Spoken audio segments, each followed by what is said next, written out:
Good evening, Browns fans, and welcome to OBR Weekly. It's Monday. Quincy has the night off tonight, but I'm Barry. He's Fred, and we're here to talk about the Browns getting their hats handed to them and the path forward tonight on OBR Weekly. If you're here to see Quincy, he's been cranking content and deserves a bye week off, but please stick around. We may not do what Quincy does. I don't. And but Fred and I have been around since the '90s. He's a legend, and he's been covering the Browns since even before that. So I hope you give us a chance to talk Browns with you. At any rate, how's it going, Fred? Oh, just another day in paradise. Got to talk Absolutely. to Stefanski, tell me that he's got to get better, got to do better. We got to get things fixed, and we will. I've heard that now for 4 or 5 weeks. It's getting to be a broken record. But, the other thing was, I don't know if you heard it, but he was asked, a couple of weeks ago, he made some drastic changes, gave up play calling and turned it over to James Winston. Today said he's not going to he doesn't anticipate any changes, staff, anything. It's what I've said they don't fire people over there. It's like at the end of the year, they'll do stuff, but they just they're slow to make decisions, at least from the owner down. Yeah. I mean, from below the owner. I mean, I still think the owner, can be impulsive, but the rest of them are just like, stay the course. Nothing to see here.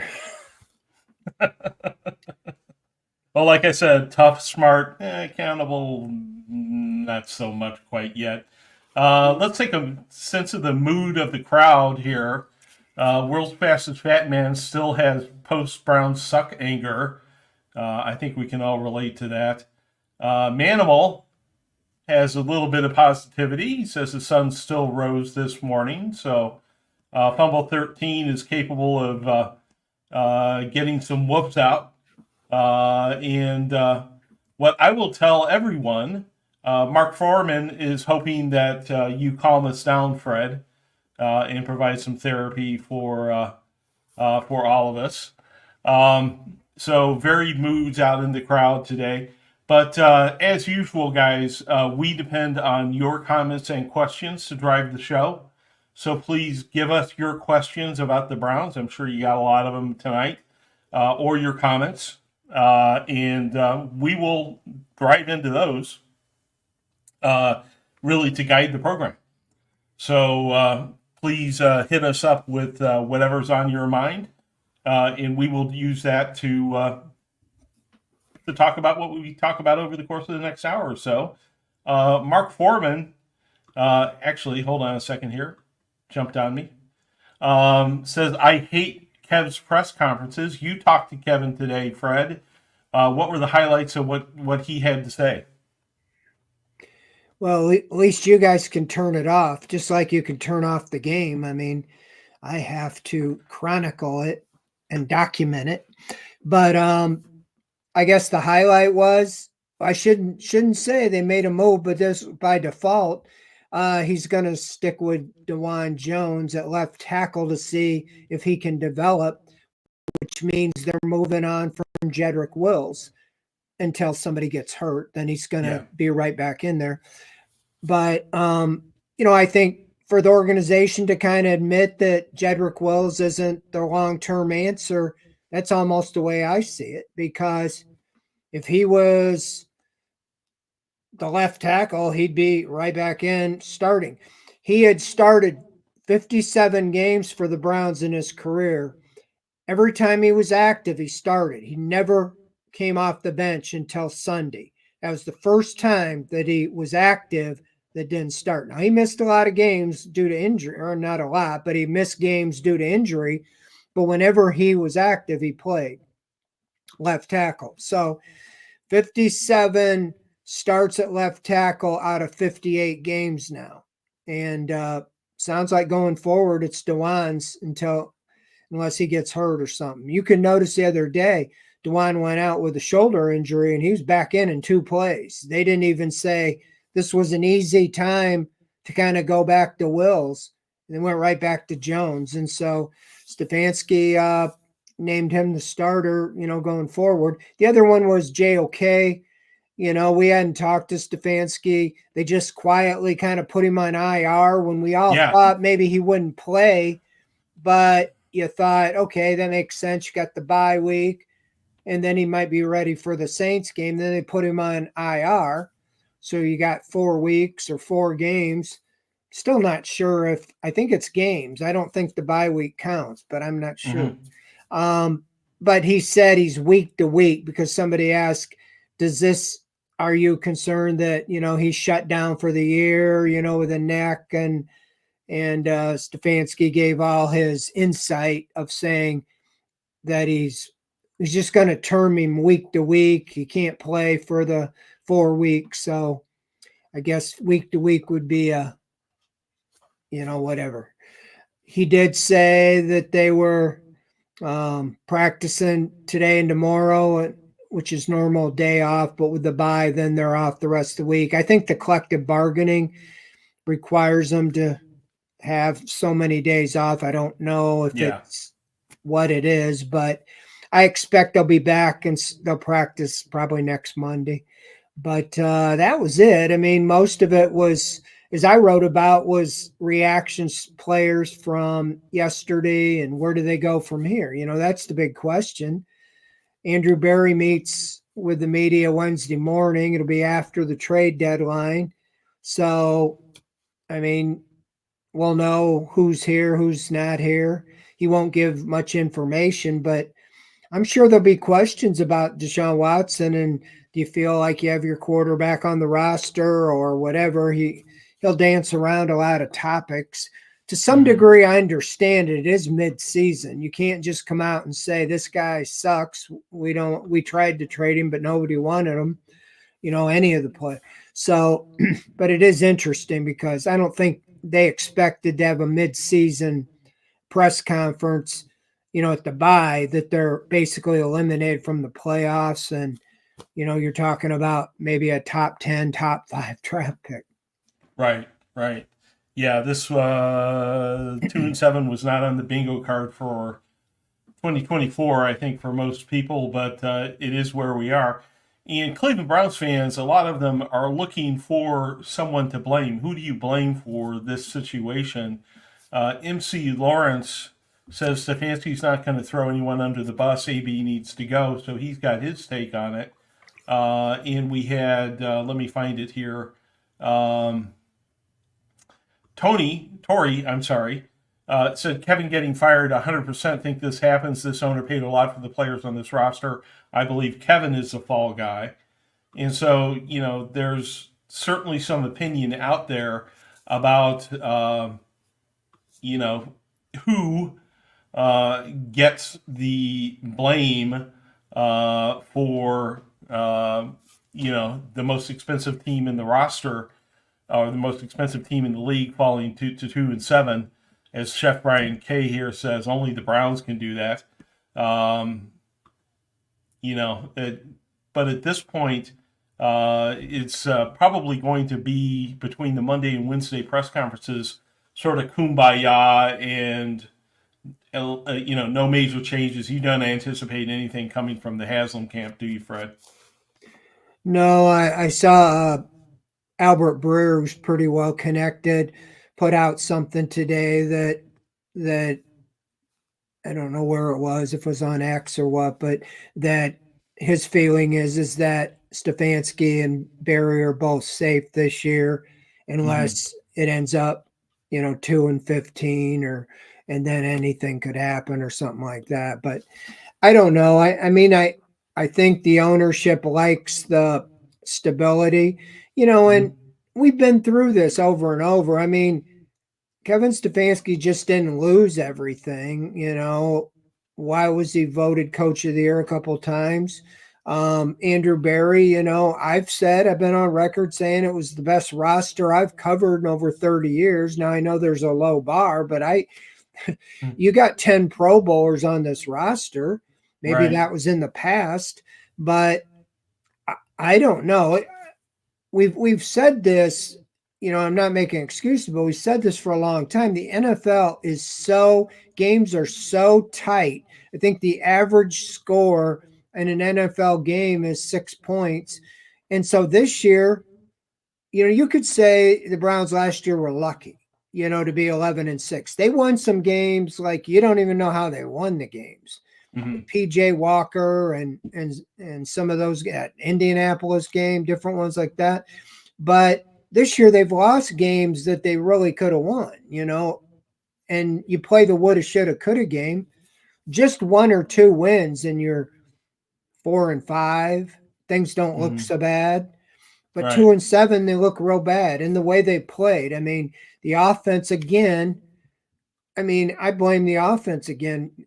I know the Chargers were a better defense than what the Ravens showed, but still the defense gave up 2 big plays, and that pretty much dug the hole. But the offense, they had the ball in Charger territory 6 of the 7 final drives and couldn't, score except the last, garbage points, nice catch by Tillman. But yeah, I don't know. That's what they get paid the big money to evaluate where did it go wrong. I'm not going to criticize because I actually wrote some things that I thought like 7 steps to get back to the playoffs coming off a playoff year. And they addressed pretty much what I thought they needed to do. Yeah. I said re-sign Joe Flacco. They didn't do that, but I understood with Winston, he was 9 years younger and he had everything. And, you saw Flacco last night. He's not the long-term answer by any means with anybody. Right. And then all the positions, re-sign Shelby Harris and Mo Hurst, and they did that. And Zadarius Smith, and they did that. And most, I think, draft somebody like Michael Hall, and they did that, so I really can't find fault with what the moves have made. It seems simple, but it just seems the offensive line in conjunction with the quarterback play just sabotaged everything, and you just played bad enough to lose. You got on this death spiral that you couldn't recover from. I don't know at what point, but you don't have that 82-yard touchdown call back against the Raiders. You win that game.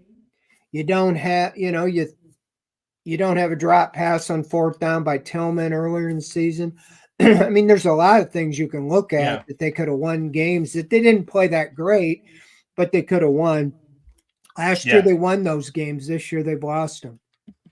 Yeah, the line between winning and losing in the NFL is pretty small, and some things have gone against them this year. But against the Chargers, there were a lot of self-inflicted errors, right? It wasn't random mistakes. And if you're looking for people to blame, I don't have to go to Berea like you do, Fred. I can sit here and point the finger a little bit. One guy who his unit is struggling a little bit is Bubba Ventrone. And I'm being kind by saying a little bit. Well, I think that was the turning point in the game early, just like the Bengals game. Part of that blame is, to me, is Kevin Stefanski. That Bengals game, Chubb was coming back. It was a crowd roar. They won the toss and they deferred, and the Bengals run a 100-yard kickoff back, and pretty much the game was over. The other day, Browns punt. Corey Bajork was outkicked the coverage, but he still boomed the ball. And Davis returned at 53 yards, to the Browns 30. They get a touchdown, and basically, again, game, set, match. So that was 2 special teams plays that really set up, got the ball rolling in the loss, Right. And I agree. I don't know if I've seen a better special teams unit with Ventrone than I saw with Mike Prefer. Right. We were kind of sold on the idea.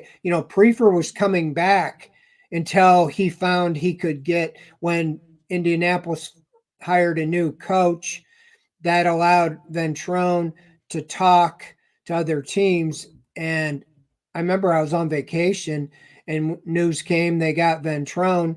And then, immediately they had let Prefer go like just before that. And it was like, oh, this major upgrade. I knew him from as a player here, but yeah, Yeah. certainly hasn't had that effect on this group.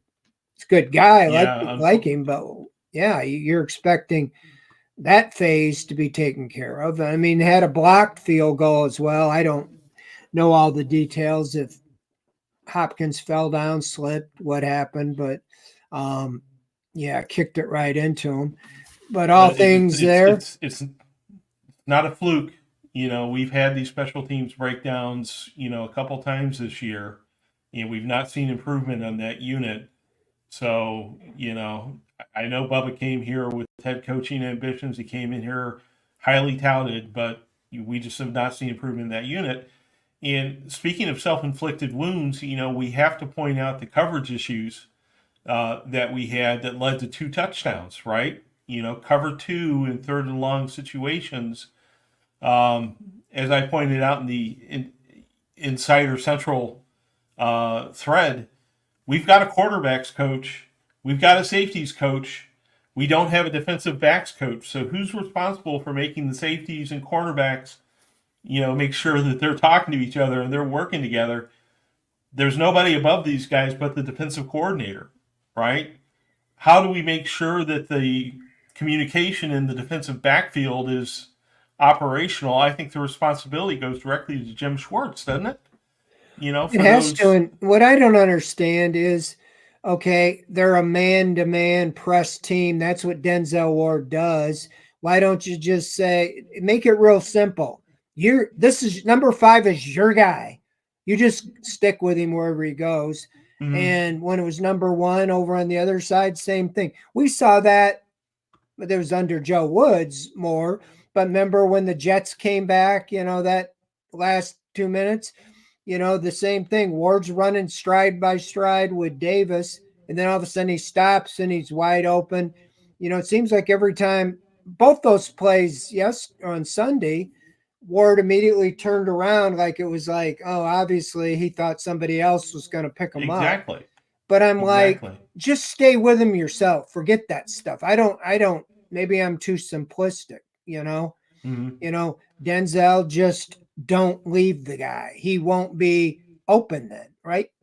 Even if the safety goes, it just seemed like you could simplify things quite a bit more. You're covering this guy, and Emerson or Newsom, you're covering the other guy, or the other guys. But yeah, those shouldn't be happening in 9 games. I mean, communication, the buzzword is all on the same page. We hear that every week about the offense. Now on the defense, communication, got to be on this. Well, what are you spending 20 hours a day in those meetings going over? If you can't be on the same page 9 games into the season, after training camp, after all off season and everything. And it isn't like those are rookies out there. Juan Thornhill, Denzel Ward, 3-time Pro Bowler, all of them back there have experience. So I guess what I'm saying is that, Stefanski and Andrew Berry might be safe, but there might be others who are not quite as safe. Yeah, they're going to fire position coaches. That's what I'm saying. That's kind of the scapegoats. That's what I was saying. You could let somebody go now, even just to show you're doing something. The Raiders did. I'm not saying those interim coordinators, I don't know if you get much traction out of it other than, yeah, I feel good. We fired that guy. But yeah, they did it last year. And now you look back on offense, 6 new offensive coaches. I understand the Bill Callahan thing, but you got to question quite a bit with the offensive line, new coach, and on the tight end coach and the running back coach and quarterback coach and offensive coordinator and all those positions. It just hasn't worked out. I mean, they reverted back to the below 20 offense again, but Yeah, Yeah, that exactly. it's unfortunate the defense. There isn't much margin for error when the offense can't score any points. I really think, and we're going to get into the questions here. So if you have questions, please feel free to throw them into the YouTube or Twitch chat. We're going to go to those next. But I really think that the Browns came into this game thinking that they could pick on the young secondary of the Chargers. And I think that young secondary just really stepped up and it really threw the Browns on offense that Winston didn't have that first or second, receiver available to him, and he had to go to the third or fourth, and the pressure got to him. I just think I think the Chargers did a bang up job on defense, and we weren't ready for it. Well, I hate to say this, because Jim Harbaugh is successful everywhere he goes, mm, and he talked about being from Ohio and born here and everything. And, the most recent years at Michigan, he left that program and they've kind of, that's another topic, but 5-4 really.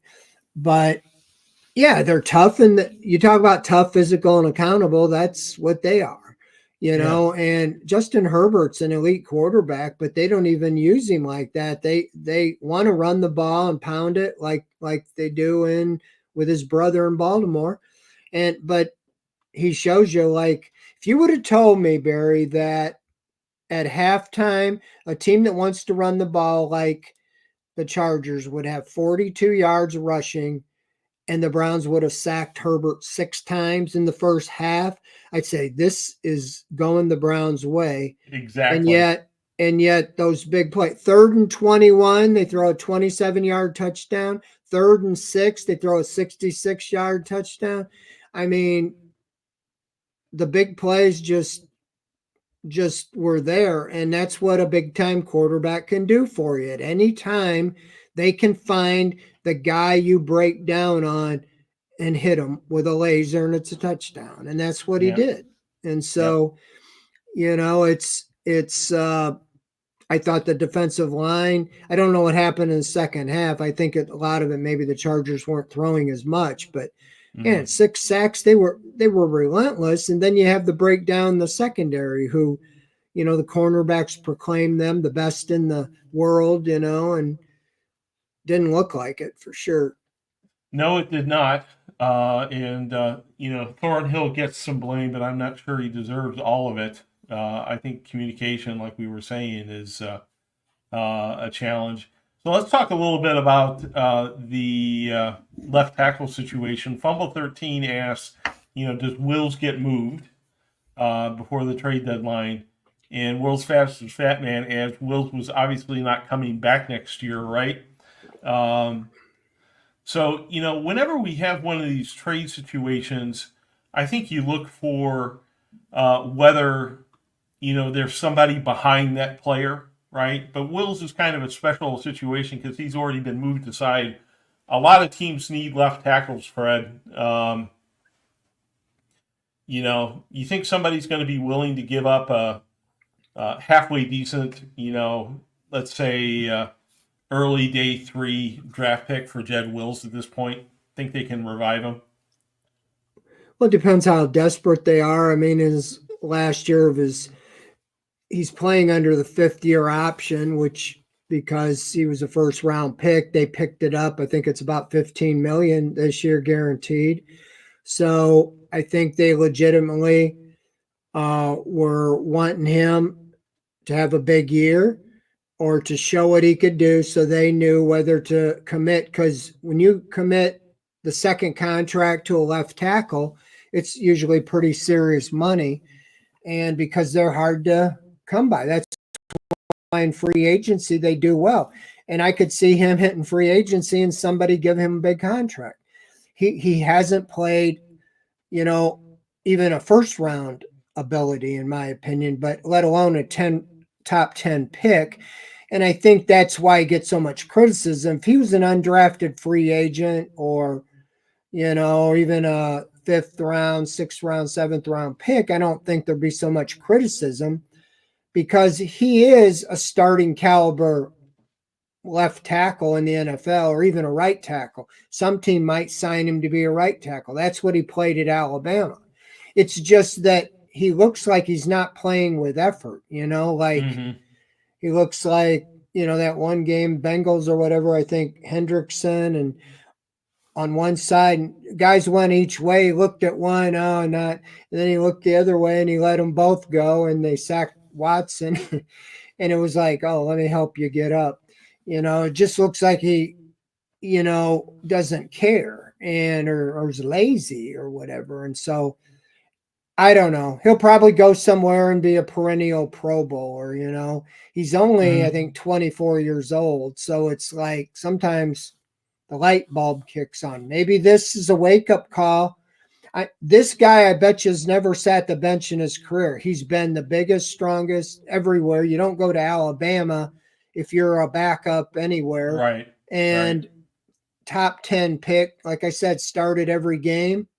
He's got talent. Bill Callahan had to be the guy that wanted him. There was like 5 projected top tackles in that draft class, and Wills is the one they drafted. I can't believe Andrew Berry, who would have been like 32 then, would have just said, I'm not listening to Bill Callahan, the guru of offensive line. I'm going to just pick this guy with no input from Right. anyone else. So I think Callahan was involved in that.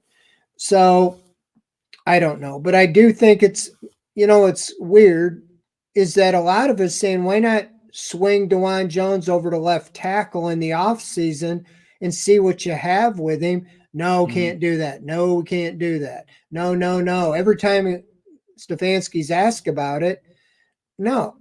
And then because they have nobody but end of the rest, they throw Jones over, who hadn't really played well on the right side, and he plays well enough to earn the starting job at left Right. tackle.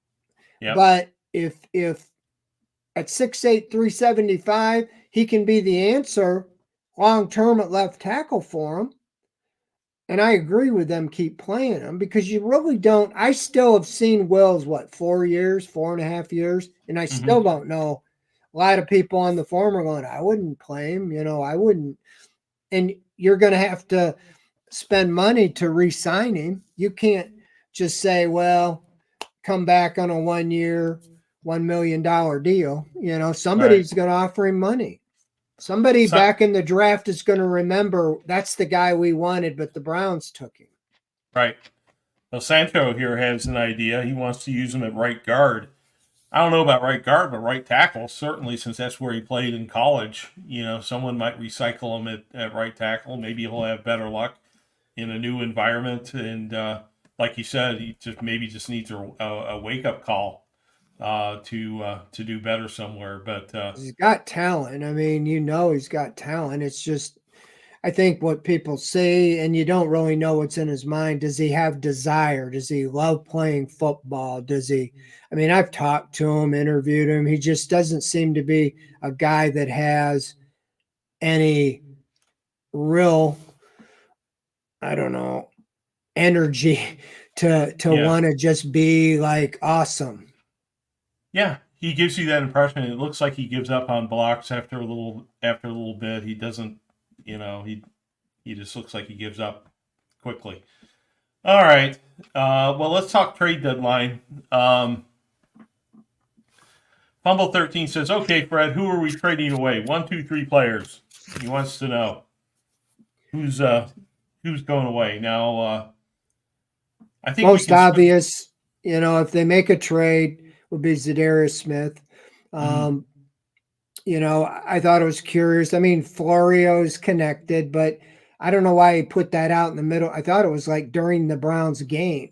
If I'm the Practically, Lions yeah. and I have agreed to this trade, I'm not having him play. Why would you want him to play if you're the Lions and you've already got a deal in place? Unless Right. the deal is after the game, if they lose, the deal goes through. If they win, maybe we pull it out. I don't Right. know, but I would have thought And it what if would he have gets got. injured? I would have thought it would have got done today. Yeah, he gets hurt. Obviously, it would have been, reneged on. But I don't know. They signed him to a 2-year deal. It really depends on what you're going to do. I mean, I know they like Alex Wright and Isaiah McGuire, but unfortunately, Hmm. Wright's on injury reserve out for the season. So you got him coming back. And then, but after missing most of the year, McGuire's getting to play. You got Okoronkwo. Um, you just, I guess I'm in the minority thinking that they have to blow this up. I think they can pivot and make some strategic moves and be competitive Hmm. again next year. I just don't. I think that's why the offseason, what they're going to do with quarterback is so important. Like Jack keeps bringing up, and it makes sense, a Kirk Cousins. You would think the Falcons would be itching to play Michael Penix. I think they Hmm. draft him in first round, seventh or eighth, and Cousins got a big contract. Maybe if you could manipulate to get him, and you put him with the group you have, I think he would be clearly an upgrade over all your quarterbacks, and I think you could be competitive right away. I, I don't know. Now I talked to Daniel Jeremiah. He's the analyst for the Chargers radio network, Hmm. but he works for NFL Network. He's kind of the Mel Kiper on NFL Network. Only I think he's my number one go to in the draft. Right. I know him. His dad uh, is pretty famous, and his grandfather was the president of the college I went to. And so his Oh, dad okay. went to the college I went to, and it's a small college of 1,000 people back when I went there. His dad and me are both in the Hall of Fame at that school. And anyway, I talked to him about the draft, and he said he doesn't really start deep dive till Halloween, which is just Mm. now. But he said on the surface, he's watching all the college games, and he said quarterback, he doesn't see anybody that stands out to him as like a Joe Burrow, or he didn't say Joe Burrow, a Right. clear cut number one guy. Right. Right. There's going to be, here's the top 5 quarterbacks in this draft.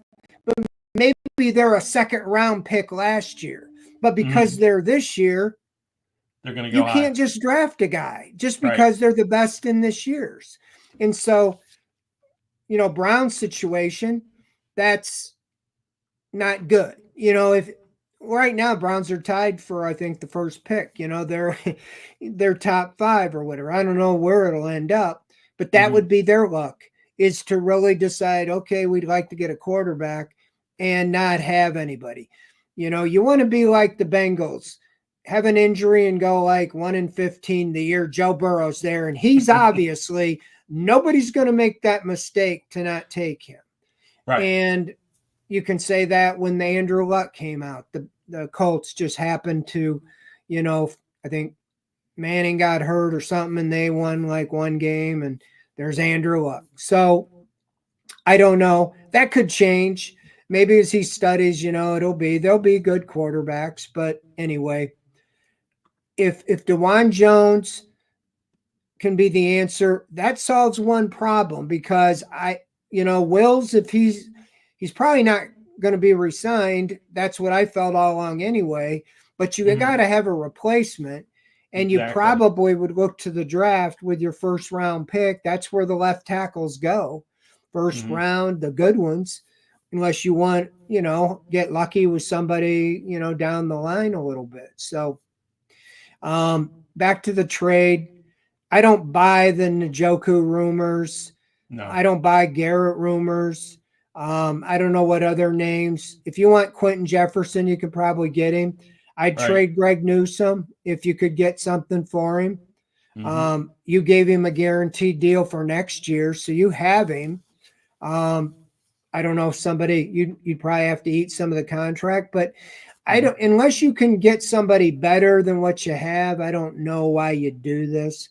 Now, if Amari Cooper, I don't know what's going on with him. I haven't followed, but I had seen he was inactive yesterday. I saw a stat, he had 5 catches since he had been Yeah. traded and a touchdown like the first catcher first, but he hadn't really done much, and you got a 3rd-round pick.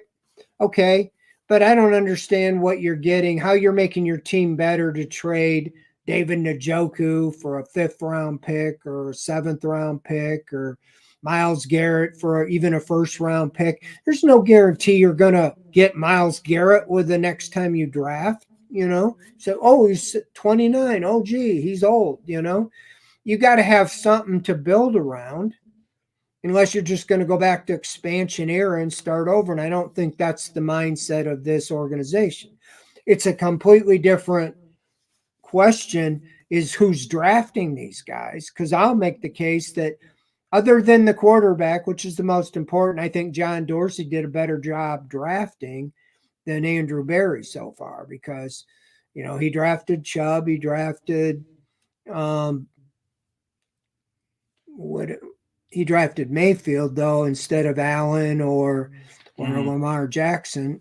But I don't know how you feel like with these guys, but I think that Haslam likes having the continuity, and I just don't know if I think they learned their lesson from blowing it up, because what are you going to do unless you got a ready-made?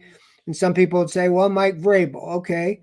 Well, he got fired for a reason. I would like that move, but do you fire Stefanski, go with Vrabel, and leave Barry as the guy in charge of the personnel? I think he's done a good job with the roster, but maybe I was off in my calculation thinking it was a good roster.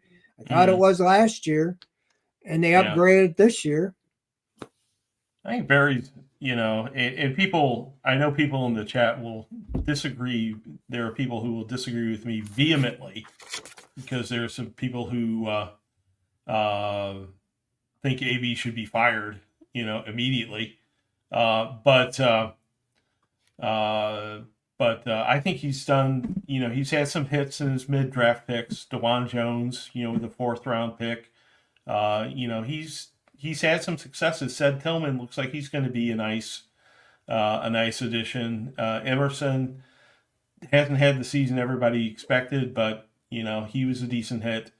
I can't defend every draft pick he's made, obviously, but he's done okay with some of the mid rounders. I thought he had a good draft this year.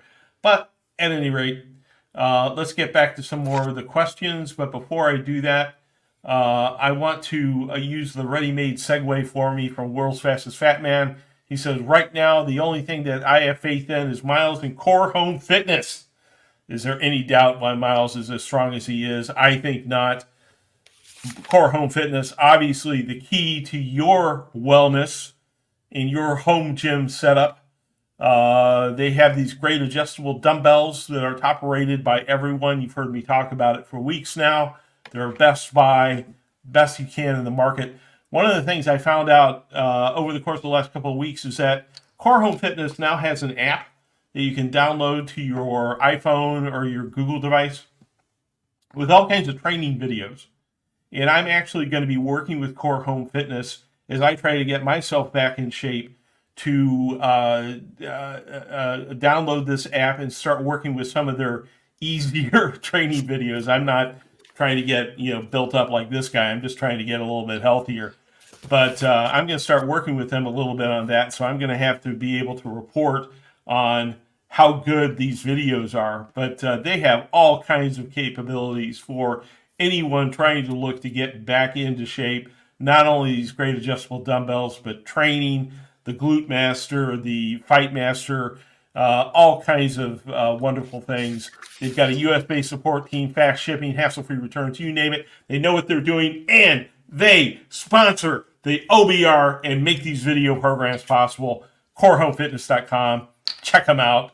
They're awesome, and thank you for the segue, World's Fastest Fat Man. All right. Let's get back to the questions. Soundshow Bermuda wants to know, which position group is the most bare in the cupboard? Which position group worries you the most, Fred, at this point in time? I've got an answer, but interested to hear yours. Well, you never seem to have enough offensive linemen. They're getting older with Batonio and Posick and uh, Teller. Uh, we've already talked about the questions, at tackle. Conklin, as well.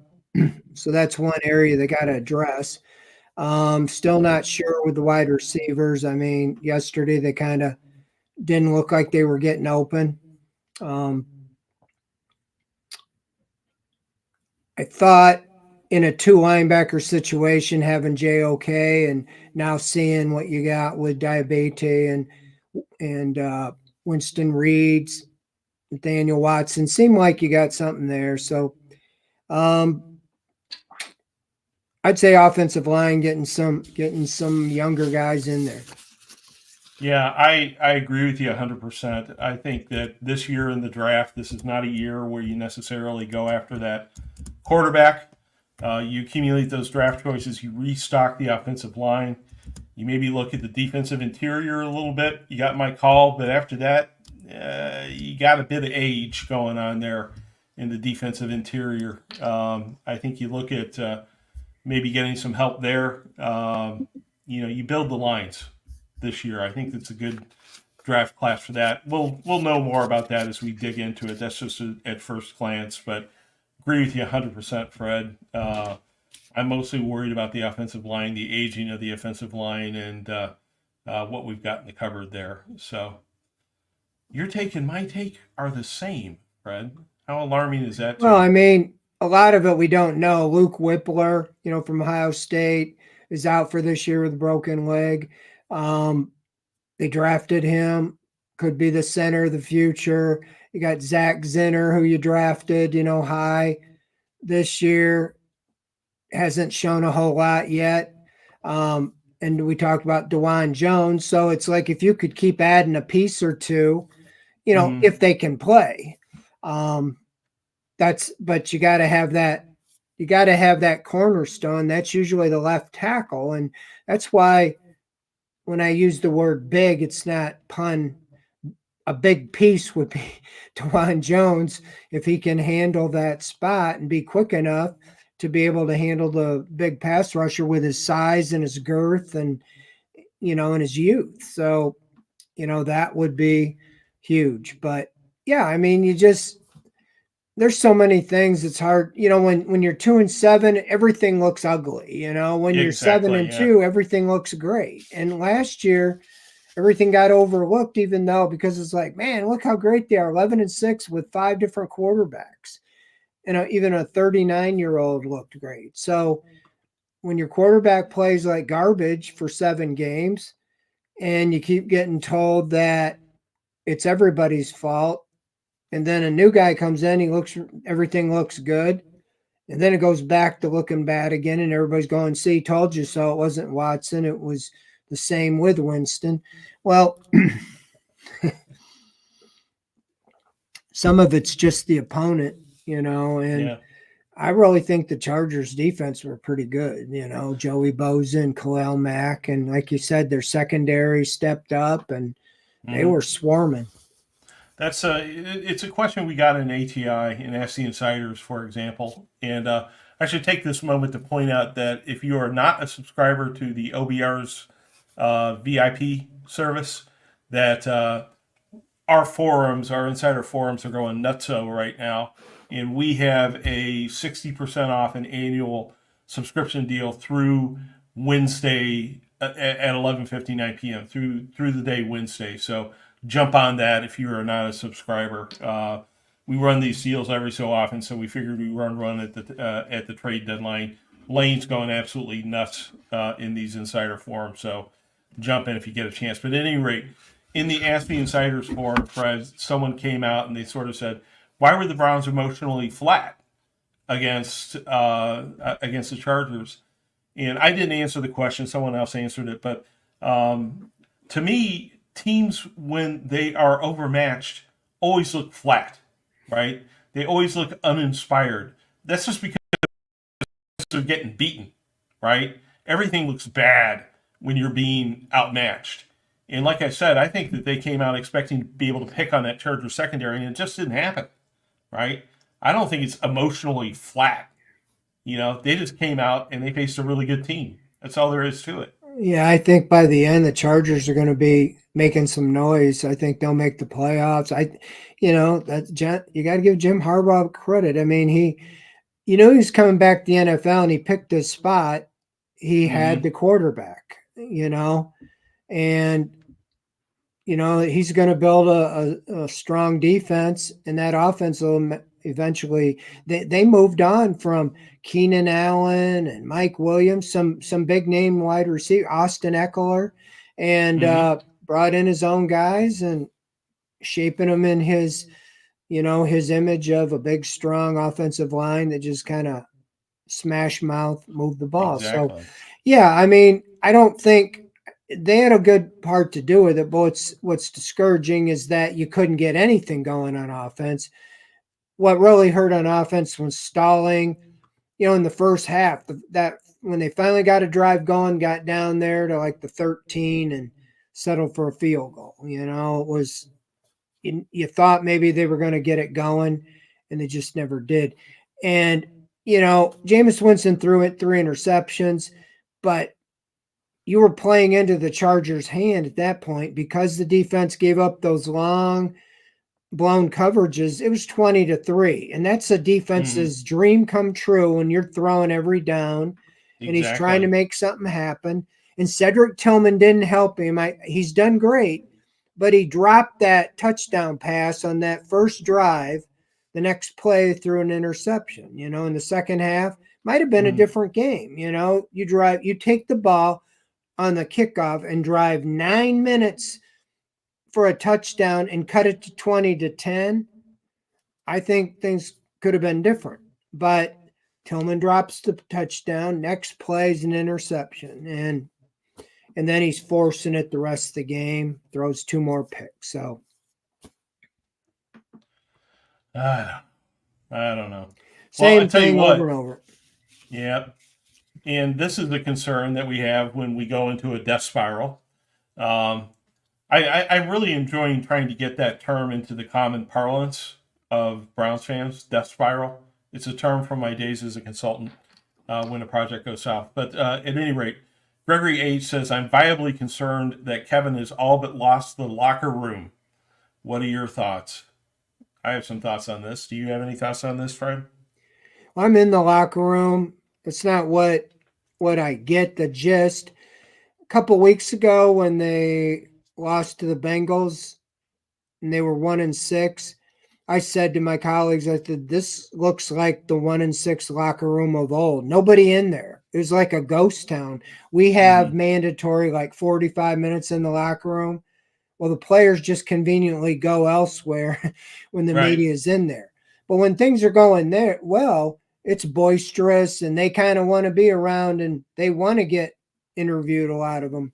But there was nobody in there but the players they parade. They usually have 3 or 4 lined up and they make them get up and They talk. make them go in there. Yeah. And they'd come in, do their thing, and then leave. The only people in the locker room were guys that maybe end of the roster or offensive linemen that nobody's really talking to anyway. But with that said, last week after the Ravens, it was kind of back to boisterous and guys Mm-hmm. around, and they really seemed upbeat and so forth. And obviously, we're not in there this week, but they're all saying the right things. Like they haven't lost hope. They feel like they can make a run at things, like led by Myles Garrett. And I guess you want them feeling that way. But I guess the Browns are kind of at a crossroads. You don't want to discourage your players. And a lot of them didn't like the news that they were going to trade Zadarius Smith or other guys because they're all looking over their shoulder. They're Mm-hmm. not like they're going, hey, get me out of here. I want to go somewhere. Rodney McLeod today we talked to, last year of his career, hey, if you could go to a contender now, would you? No, I don't want to. I'm not jumping out of the boat, you know, and and that's kind of the what I get. So I think Kevin Stefanski has kept the guys, together, and I don't know what that. I hear that word a lot, lose the locker room, and these guys they all know that they're only one play away from getting cut and losing their job. Right. And they're auditioning every day for 31 other teams. I mean, I've seen personnel boards. They rank like every NFL player on every roster. And if a guy that's higher than a guy on their roster becomes available, they Yeah. cut this guy and get the other guy. They don't just say you're etched in stone, man. And that's why it's NFL is not for long because so It's I think bloodless. they're human, but Yep. I do think they're highly motivated, to give it their all out there. There's only 16 chances a year, 17.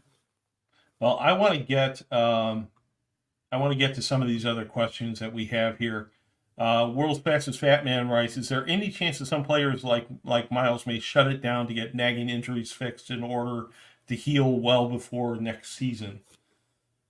It's actually a Well, question we got to ask the insiders as well. he's played through injuries. He's been driven to, be defensive player of the year. Now he's been there, done that. Probably not going to happen on a losing team. He did it. I thought he played real well yesterday, 3 sacks in 4 plays. Mm-hmm. But I know he's frustrated.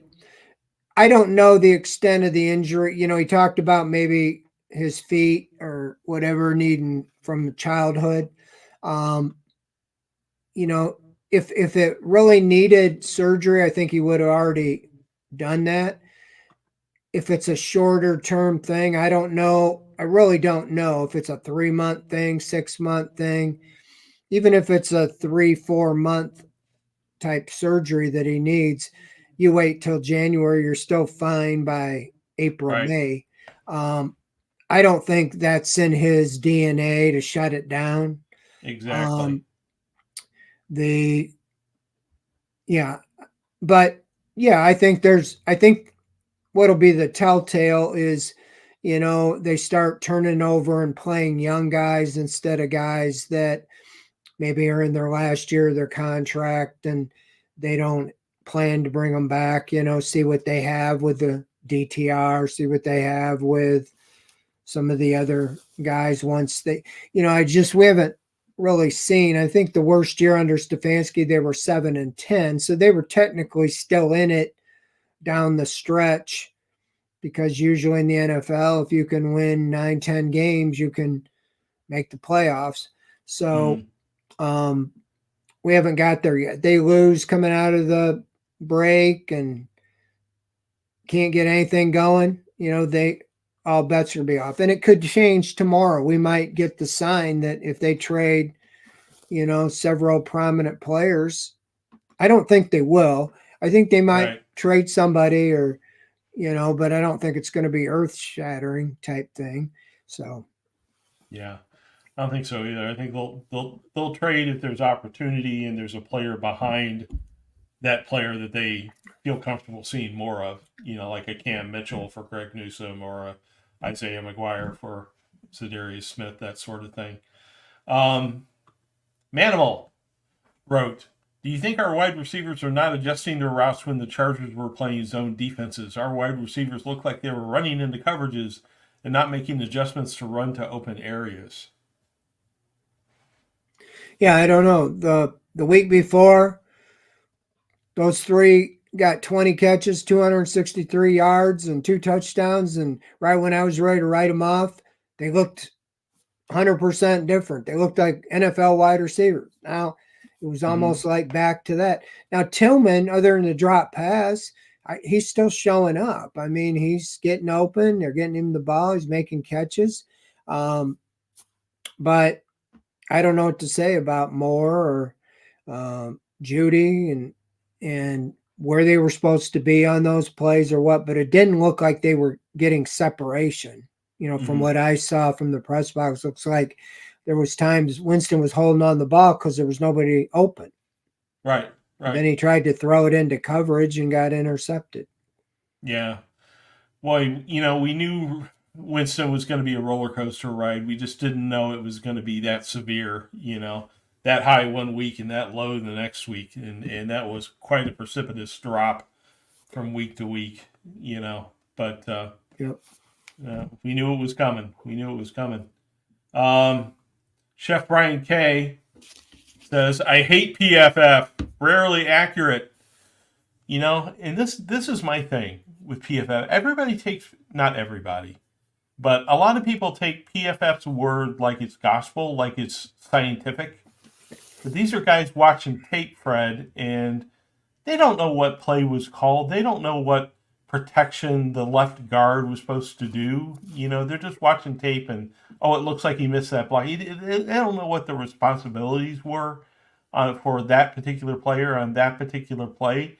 They're just, in a lot of cases, I think they're just guessing at what somebody was supposed to do. And I don't know. I don't take PFF as gospel. I hardly pay attention to what they do. I don't know how you feel about this stuff, but I sort of use it as it's sort of background noise to me. Yeah, I'm not too analytical on that. That's one of the things. I'm kind of old school. And you go to the scouts, they watch these players all fall in the bowl games, and then it's like they forgot they played in the fall, and they go over to the Indy Combine. They set all kinds of records in their shorts and T-shirts, and they are rated higher than the guys that just were awesome in the fall in real football, and it's like, I think you take a grain of salt, but we've seen so many, the Anthony Schwartzes, nobody can catch him. Well, he can't catch the ball, but anyway, yeah, the PFF and all that, those guys, there's a place for it, but I just think that's just a part of because like you said, yeah, you're sitting there, you don't know what they're supposed to do. We get that from players all the time when, you ask questions about saying, well, you didn't watch you don't know what the play, you don't know, in the tape, you didn't see what happened that we saw. And that's true. So I'm always kind of shy about going there and criticizing somebody when, it wasn't clearly his fault. Like say Denzel Ward was supposed to stop and it was somebody else. He's not, after the game, he didn't say, yeah, I'm supposed to, and Juan Thornhill's supposed to take it, He said, my fault, I'll take the blame, and, so you get that, but it is, without knowing, it's hard to blame somebody. Right, exactly. All right. Well, a couple comments from the chat before we go. This one from Fumble 13, as he walked into the chat, he said he was proud of himself. He only punched one hole in his wall this weekend.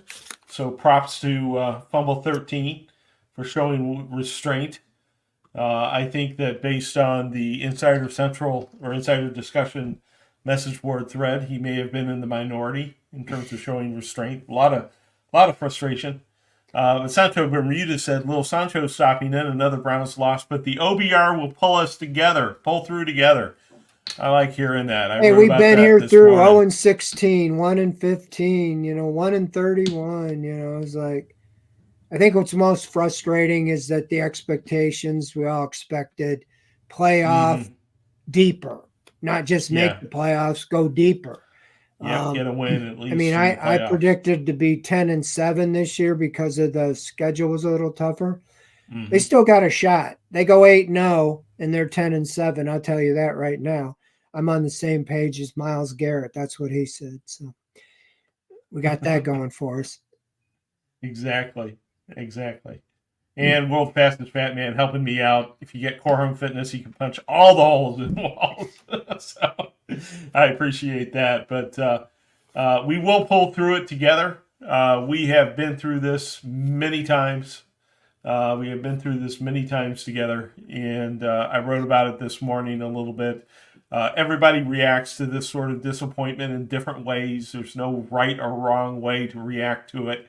Let's take 24 hours. Let's calm down a little bit and approach it analytically. That's what we try to do here on OBR Weekly. It'll be a great off season. Yeah, off season talk. Yeah, it'll be interesting. It'll be an interesting off season. Let's put it that way. A lot of changes A lot of change is coming. And Gregory here says Browns fans will stand tall no matter what. That's what I like to hear. And we will be back again next week on Monday, probably at 8 o'clock next Monday. I don't know if Quincy will be back next week or not, but probably at 8 o'clock next Monday to talk about what happened during the bye week and the upcoming game next weekend. For Fred Greetham, I'm Barry McBride. Thanks for hanging with us. It's been fun. Thanks, folks. Have a good week. Good night, everyone.